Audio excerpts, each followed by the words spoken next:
açardım men, muhabbetim bolupdur dilde arman. Söylerim dedim, yine de seni söydüm. Kalbime canım verdim sana. Söylerim dedim, yine de seni söydüm. Kalbime canım verdim sana.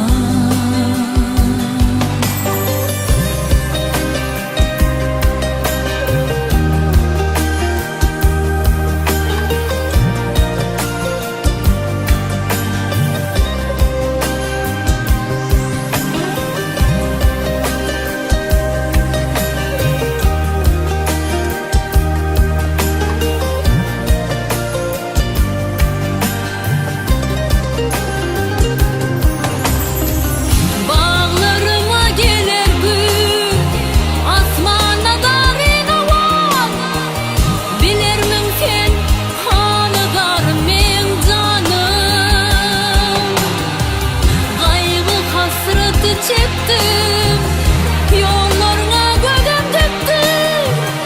Gelirmin sen varlığın bilip canım. Yıldız bulup parladım, asmanında yaynadım. Tapılmadı hiç kadrim bilen insan. Yüreğimi açardım men, bar mehrim saçardım men. Muhabbetim bolupdur dilde arman. Söylerim dedim, yine de seni söydüm.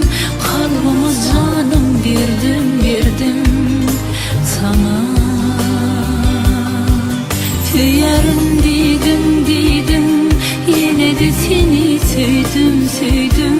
Kalbime canım verdim sana. Söylerim dedim, yine de seni söydüm. Kalbime canım verdim sana. Söylerim dedim, yine de seni söydüm.